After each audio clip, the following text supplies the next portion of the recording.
Bedtime Story for Adults, The Last Train Through the Mountains. The station was nearly empty by the time you arrived. Not abandoned, not forgotten, only quiet in the particular way that stations become quiet after the final rush of evening has passed. The brighter trains had already gone. The hurried footsteps, the rolling suitcases, the lifted voices, the repeated glances toward clocks and departure boards had all belonged to another hour. Now the platform seemed to exhale, as if relieved to have slipped free of the day. The air held the cool freshness that comes after rain, not cold enough to bite, only cool enough to make your breath feel clear as you drew it in. The stone beneath your shoes still carried a faint silver sheen beneath the lamps. And here and there little shallow pools had gathered in the seams between the paving stones. When you passed them, they reflected long blurred streaks of amber light that trembled whenever a drop fell from the station roof. Beyond the platform, the mountains rose in dark patient shapes against the sky. They did not crowd the town below them. They did not threaten, they simply stood there, immense and still, as though they had watched generations come and go beneath their slopes and had long ago learned that every hurried human thing would eventually soften into evening. A station clock glowed above the ticket hall. One porter wheeled an empty cart past the waiting room. Somewhere down the platform a door closed with a softened thud. Then silence returned, broad and easy. At the far end of the line waited your train. Its carriages were painted a deep green so dark they were almost black in the night. Brass handles and trim caught the station lamps in muted warm glints. The windows shone with a low amber light, not harsh and not bright, but the kind of light that suggested upholstered seats, polished wood, curtains drawn halfway, and a journey that understood there was no need to hurry. This was the last train through the mountains. You could feel it somehow, even before reading the small enamel sign beside the carriage steps. Night service. North Ridge Line. Final departure. There was something deeply comforting in those words. Final departure. Not because of finality, but because of simplicity. No long list of options. No confusion, no competing choices. Only one train, one line, one night journey moving steadily northward through valleys and mountain passes while the rest of the world grew quiet. A conductor stood near the nearest carriage door. He wore a dark wool coat buttoned high at the neck, gloves of soft leather, and a cap pulled low enough to shade kindly, tired eyes. He looked like someone who had performed this exact ritual many hundreds of times, and had never once found it ordinary. He took your ticket, glanced at it beneath the platform lamp, and gave a small nod.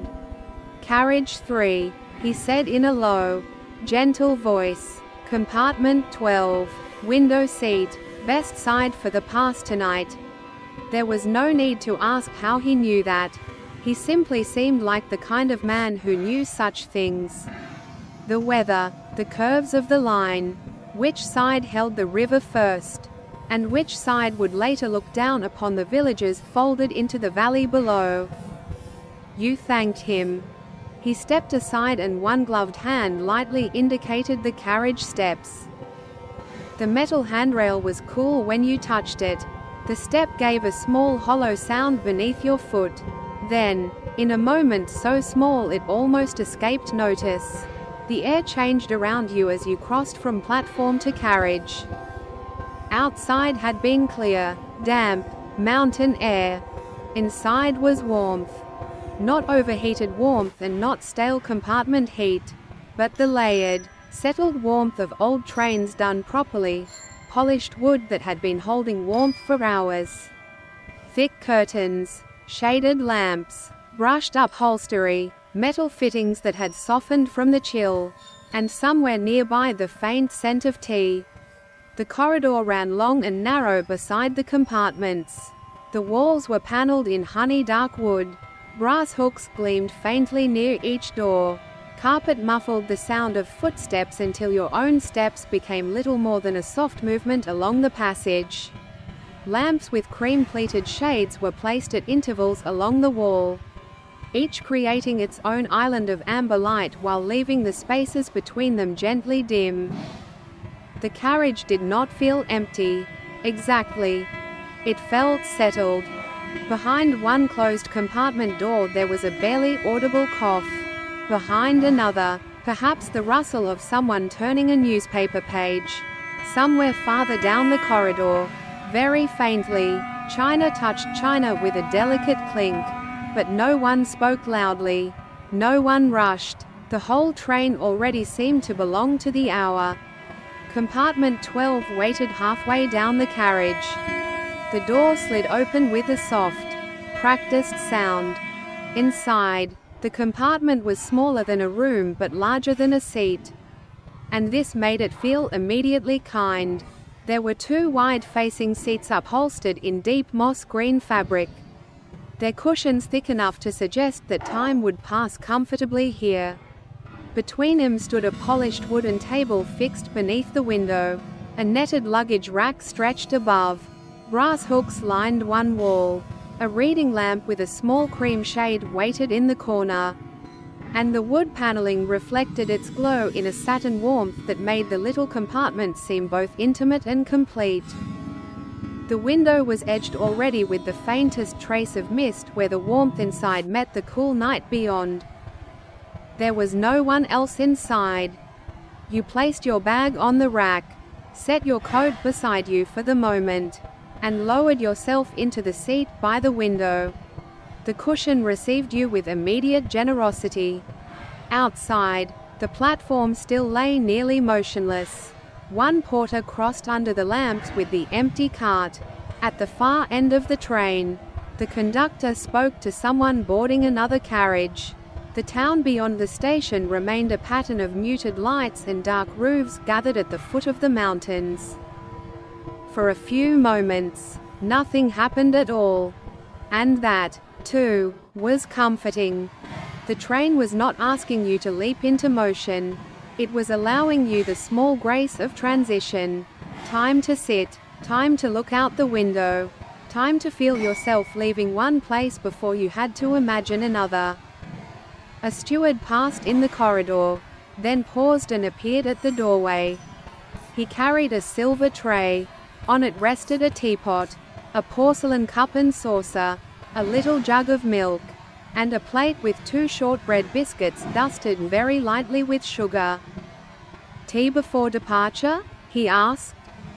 His voice was quiet enough that the question felt like an extension of the carriage atmosphere rather than an interruption. You smiled. "Yes, please." He entered and placed the tray on the table beneath the lamp. The teapot was warm. Steam lifted from its spout in a thin pale line, carrying the fragrance of black tea, orange peel, and something gently spiced. The cup was fine white porcelain, edged with a line of old gold. Even the spoon beside it seemed chosen for the hour. As he poured, the train beneath you gave the smallest possible tremor, as if remembering it was made for movement. "We'll follow the lower valley for the first part of the journey," he said. "Then we climb into the pass. Clear skies after the rain, so you may see quite a bit tonight." "That sounds lovely," you said. "It usually is." He straightened, gave a small nod, and withdrew, sliding the compartment door closed behind him with quiet care. You wrapped your hands around the teacup. The warmth moved easily into your fingers. Outside, the conductor raised one hand. A bell rang once.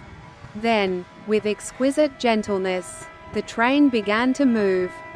Not with a lurch, not with a shove, simply with a gradual easing forward so delicate that at first the only sign was the movement of the platform lamps across the window. One drifted past, then a pillar, then the station sign, then the long stone edge of the platform slowly gave way to darkness and open track. The station slipped behind you. The town appeared.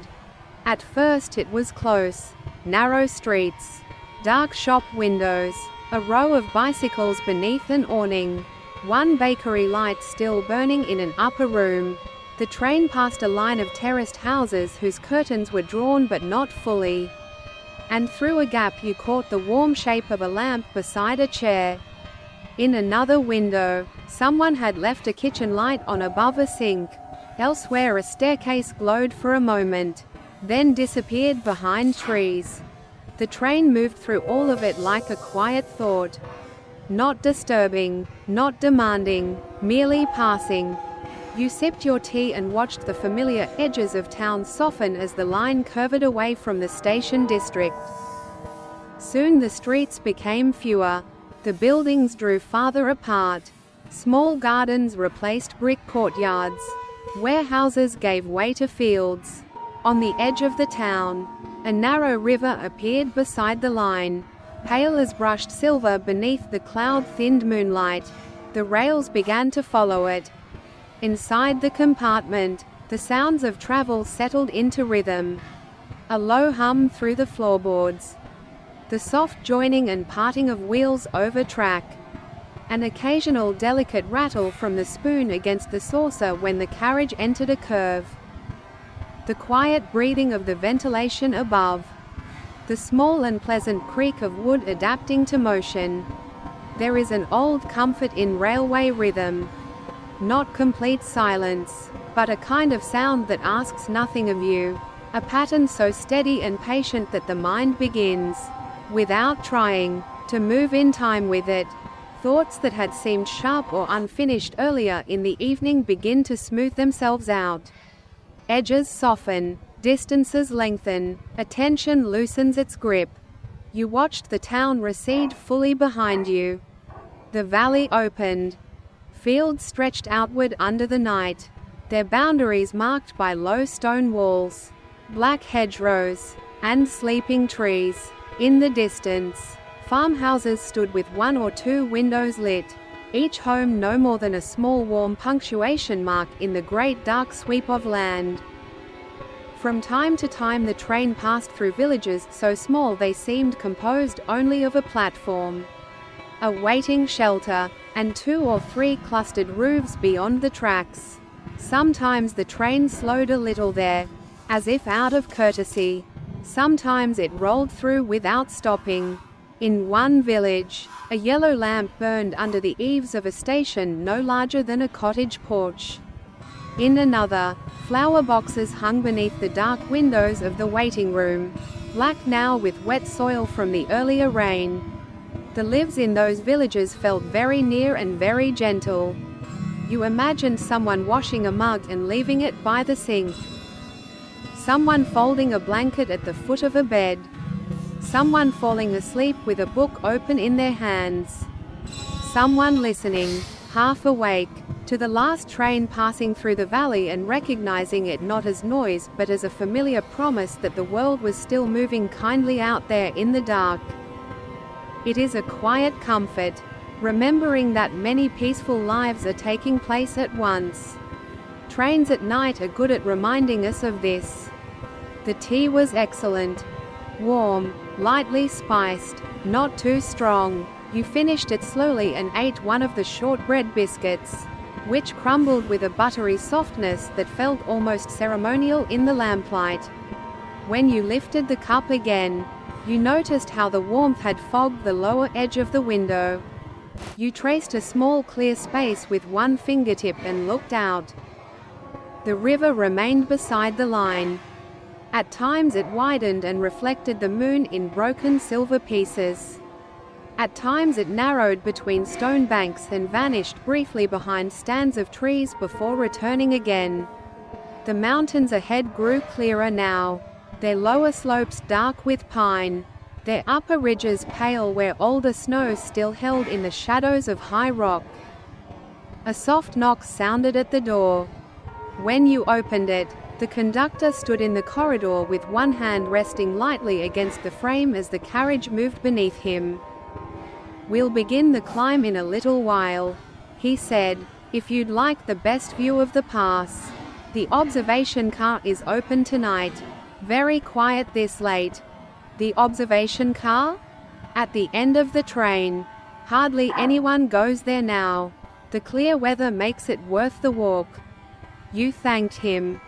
He inclined his head once and continued down the corridor, checking doors with the same calm care that suggested everything on this train could be trusted to proceed in its proper order.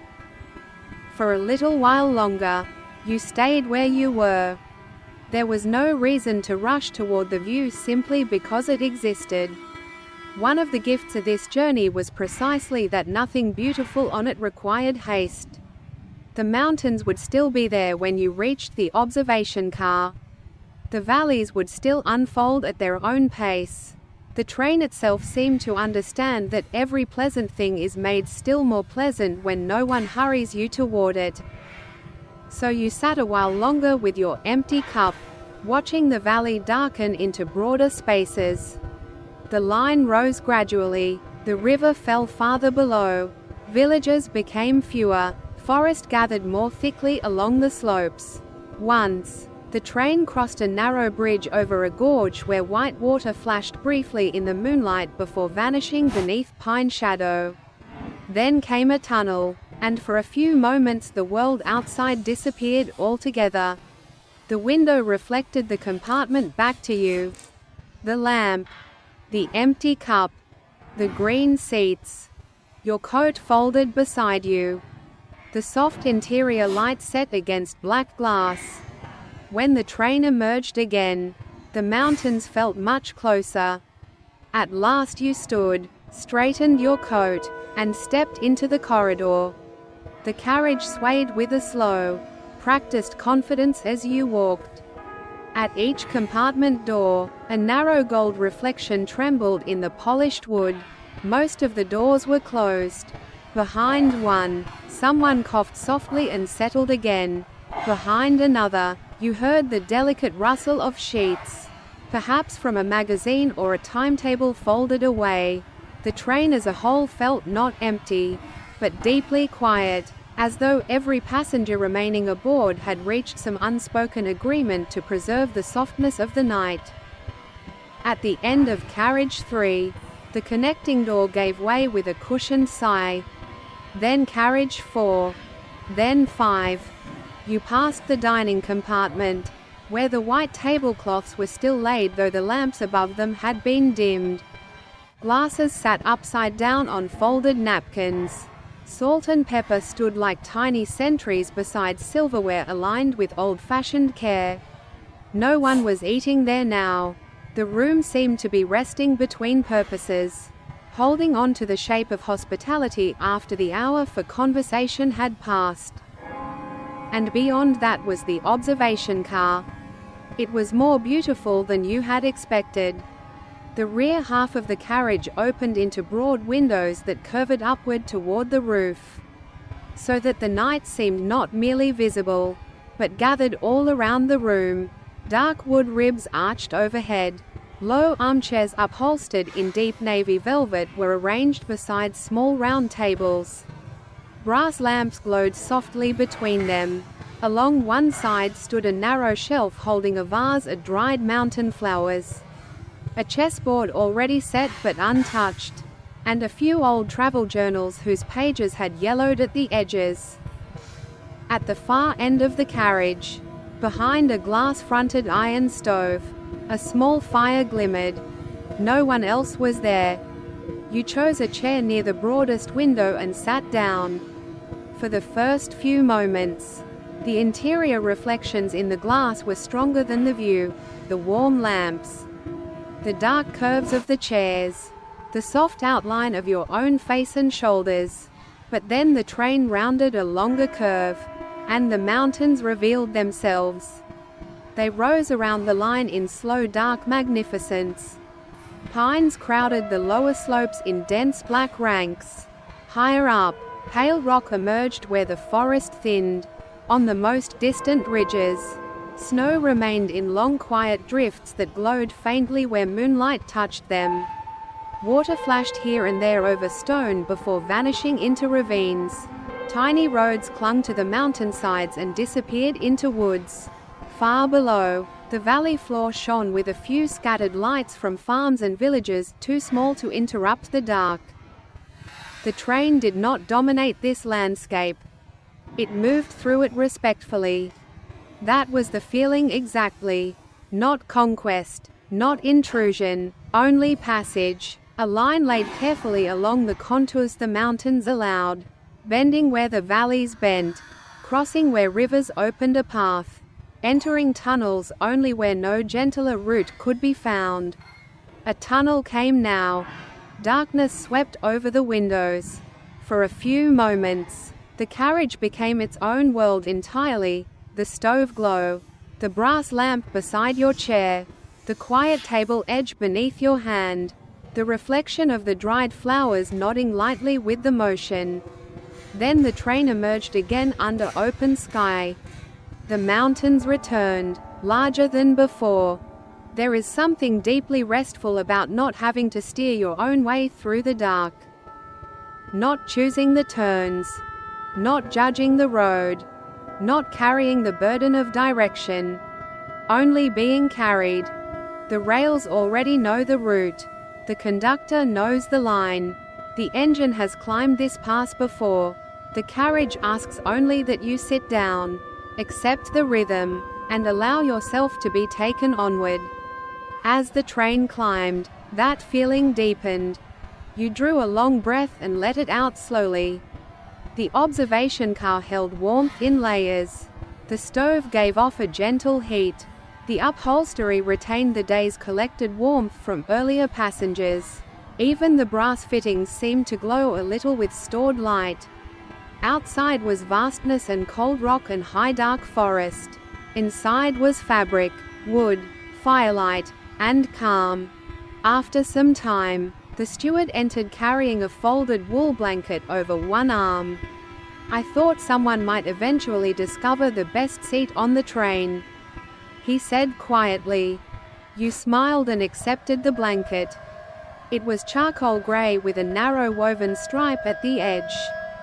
Soft and lightly weighted, warm as though it had been kept near the stove or over another chair waiting for exactly this use. Would you like anything warm? He asked. There's hot chocolate still, if the hour seems right for it. It did. When he returned, he brought a heavy ceramic mug that warmed both hands at once. The scent of cocoa and vanilla rose gently through the carriage air. Not overly sweet, not childish, just rich enough to feel like comfort given shape. Do you travel this route often? You asked him. Often enough, he said, to know that it's never exactly the same. He set the mug down and glanced out the window for a moment. The weather changes it, the moon changes it, the snowline, the cloud cover, the river level, the village lights. Even when the timetable remains constant, the journey never really repeats itself. That felt true in a way that went beyond trains. He gave a quiet nod and withdrew. You wrapped the blanket over your knees and lifted the mug. Outside, the line climbed along the edge of a gorge. Far below, a stream shone pale and restless between stones. Then the landscape opened suddenly, and you saw, for one brief stretch, the whole train ahead of you curving along the mountain. Window after window glowed amber against the dark. The carriages bent like a necklace of warm light laid carefully across the slope. At the front, the engine's pale plume dissolved into the night air. For that brief minute, the entire train looked less like transportation than like refuge in motion. A moving sanctuary. Warmth carried through darkness with utmost care. The sight remained with you even after the curve straightened and the front carriages vanished behind the next ridge. The wheels below continued their patient music. The stove gave a soft metallic tick. The blanket rested warmly over your knees.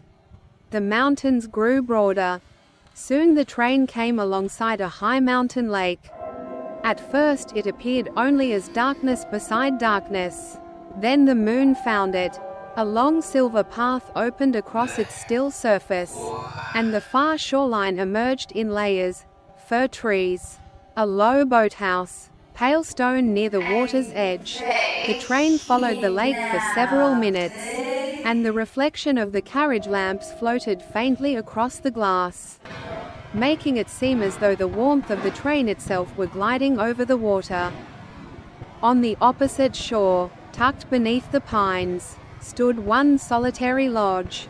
3 windows lit. No road visible. No nearby houses. Only that one warm place resting by the lake beneath the mountain trees. You found yourself wondering who lived there, or who had arrived for the night, and whether they heard the last train passing by and felt comforted by the sound of it. The train rounded another curve. The lodge disappeared behind the trees. The line climbed higher still. A small station appeared next, perched above the valley with a shelter no larger than a garden shed and a lamp burning under the eaves. Flower boxes hung beneath its windows. Though this late and in this season they held only dark soil and a few rain-damp stems.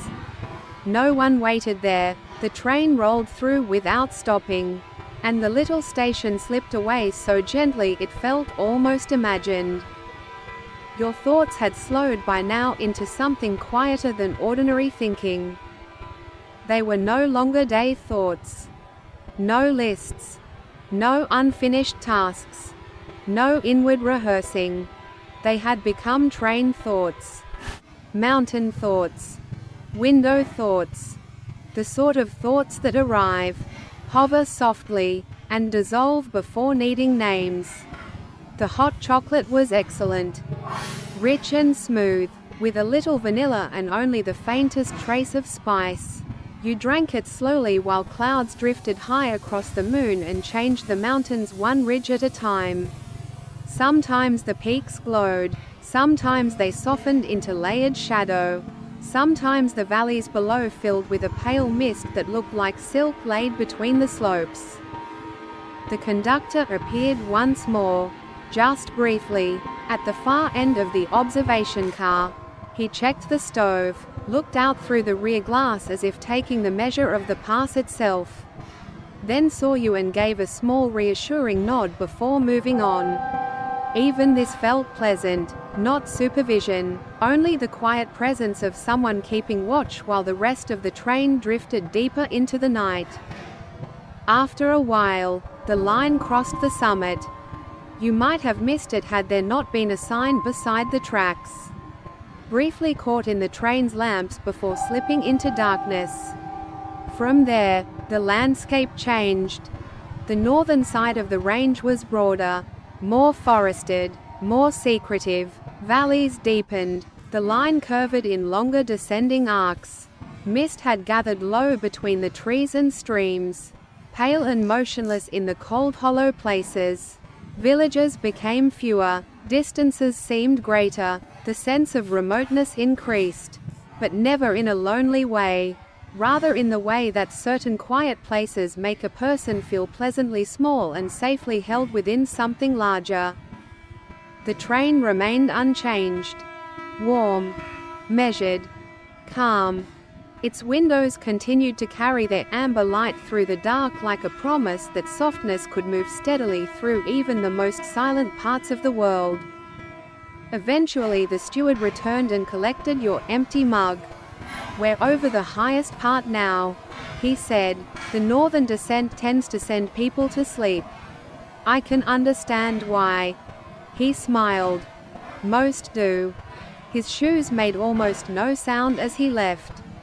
For a little while longer, you stayed in the observation chair simply listening.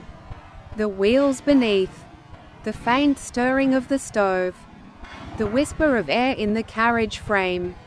The nearly inaudible shift of dried flowers in their vase whenever the train entered a longer curve. Then, when drowsiness had become too pleasant to ignore, you rose and made your way back through the sleeping train. The dining carriage was dimmer now.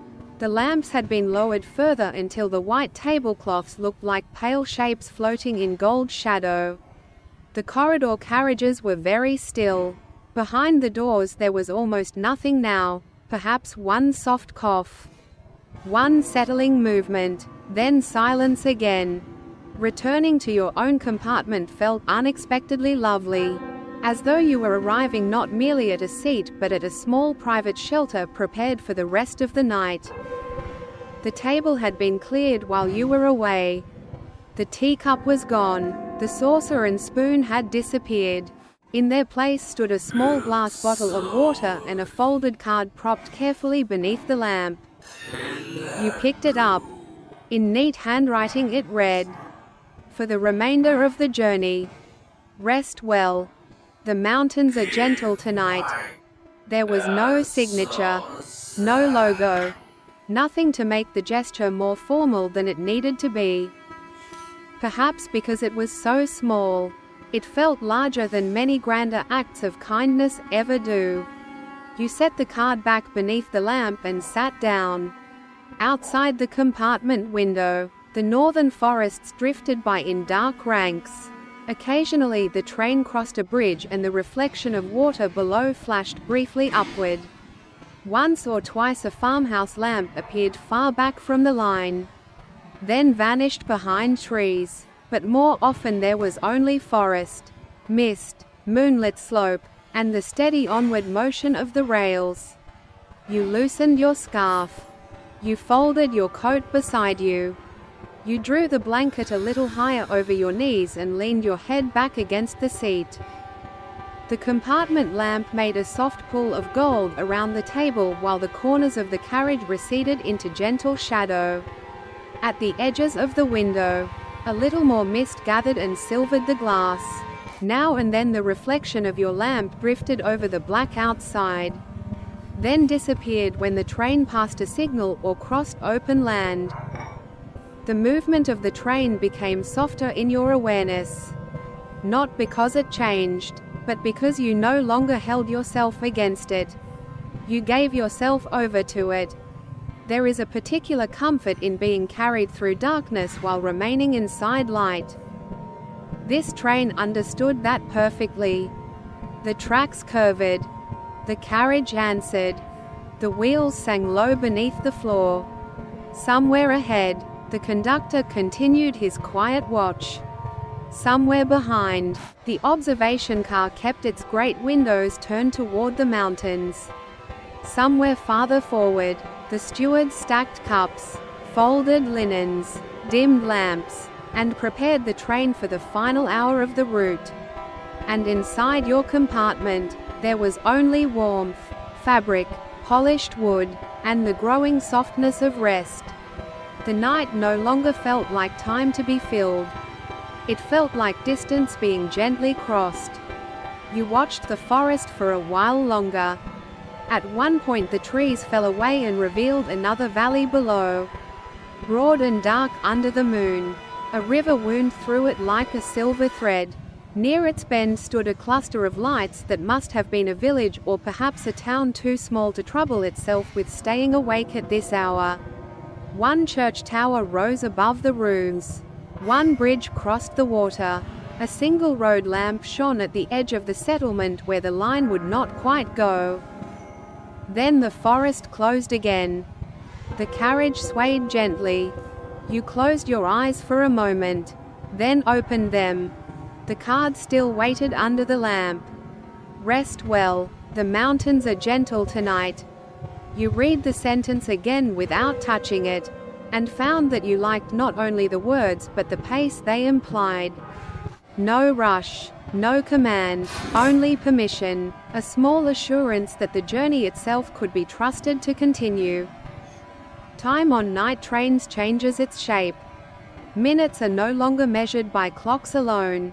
They become measured by curves in the line, by bridges crossed, by tunnels entered and left behind, by the cooling of a cup, by the changing thickness of mist on the window, by the way the lamp glow deepens as the world outside grows darker and quieter still. The rhythm of the train seemed now to reach beyond your hearing and into the body itself. A rocking, a settling, A patient repetition that asked the muscles to release their last small efforts one by one. Shoulders softened. Jaw unclenched. Hands rested more fully. Breath lengthened. The line descended through the northern forests. Past pines. Past stream beds flashing white. Past dark meadows tucked between slopes. Past sleeping stations with yellow lamps.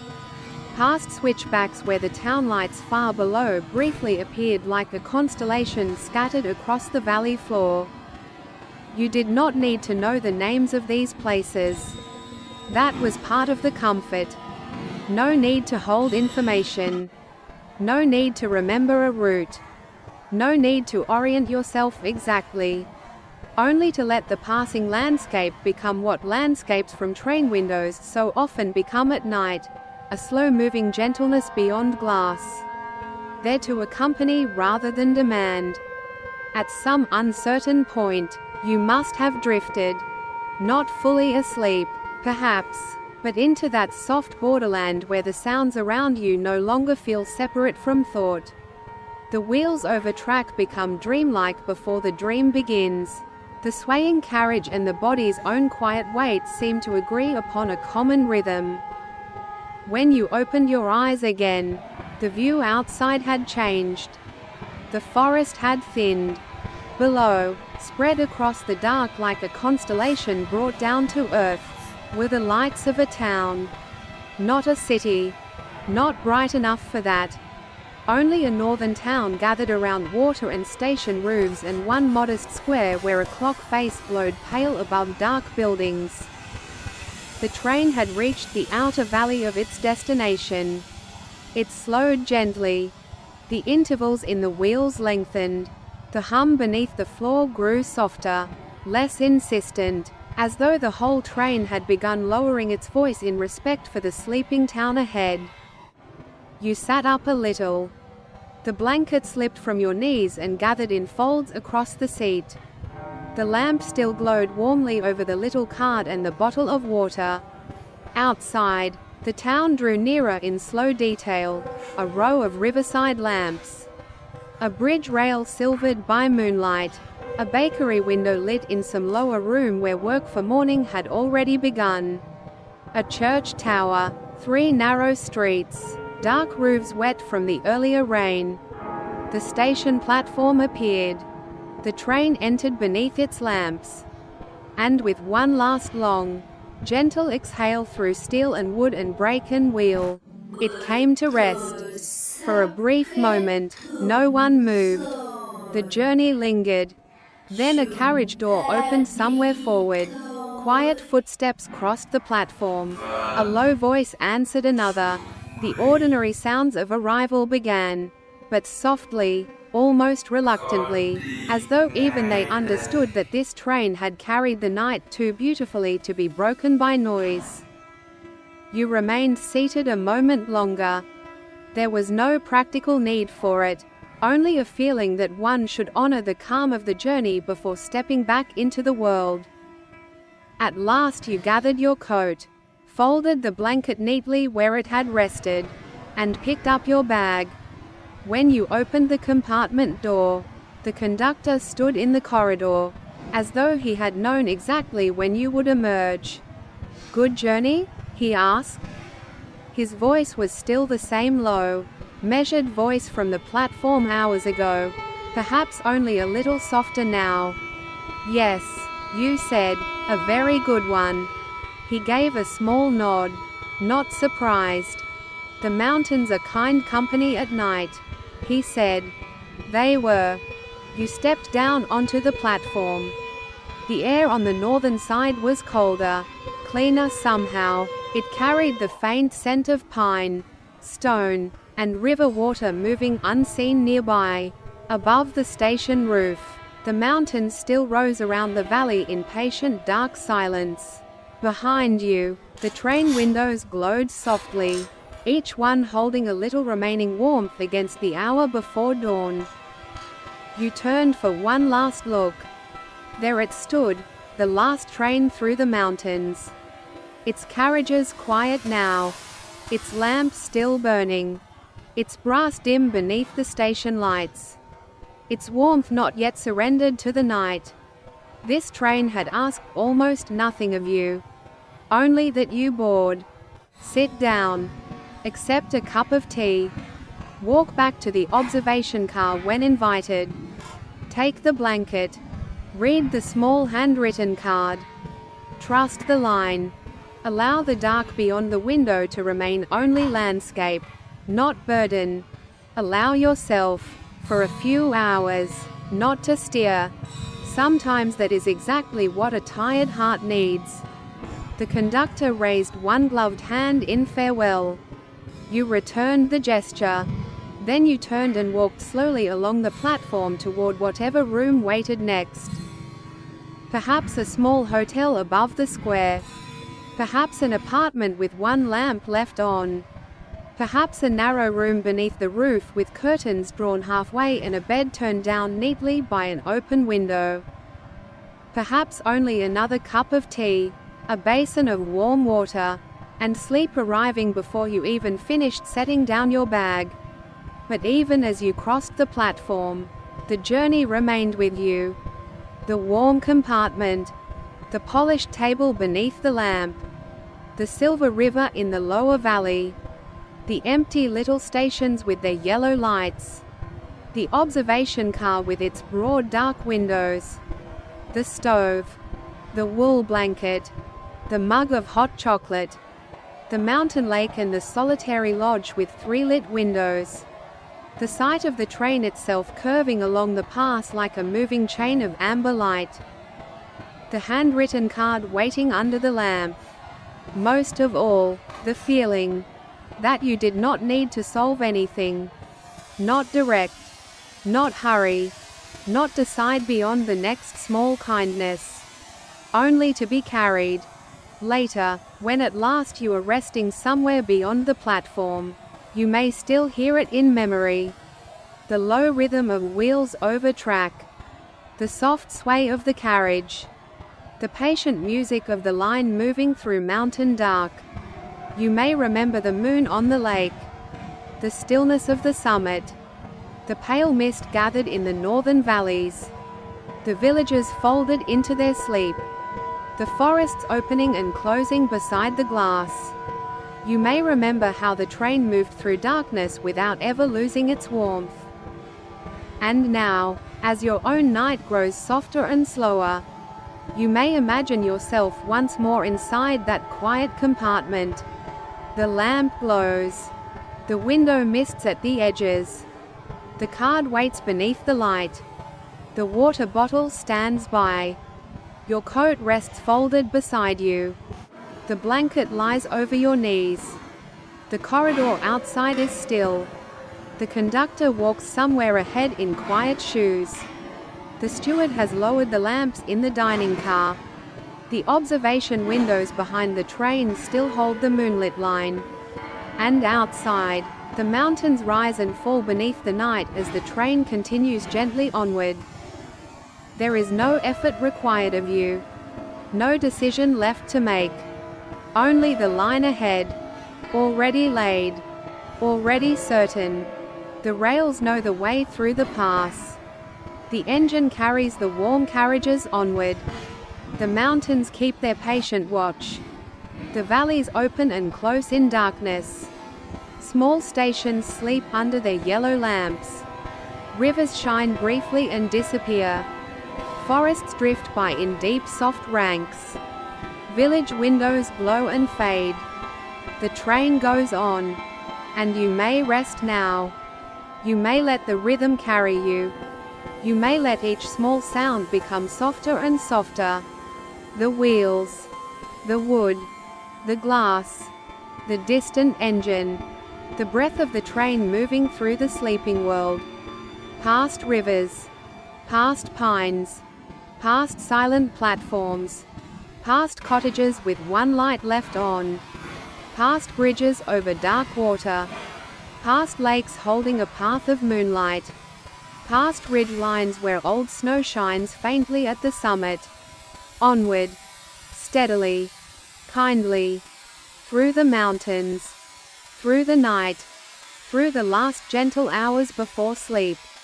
And if, somewhere in your drifting thoughts, you see once more those amber windows curving along the dark mountain line, you may simply watch them glow.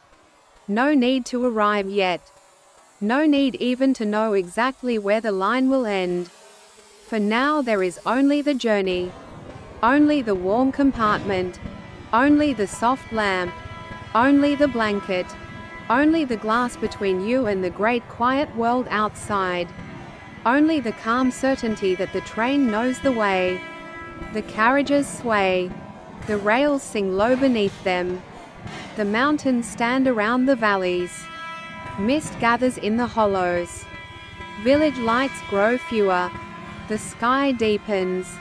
The hour softens. The train continues on. And you, too, can grow still. You can let your eyes rest. You can let the night carry what remains of the day away from you. Nothing more is asked. Nothing more is needed. Only this gentle movement through darkness.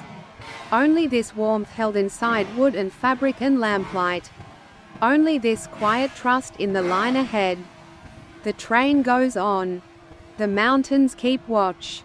The valleys sleep. The final lamps along the route glow one by one and fade behind you. And now the carriage grows softer still. The rhythm grows lower. The dark beyond the glass becomes simple and kind. Your thoughts loosen, lighten, drift. You may close your eyes now. You may rest. Good night.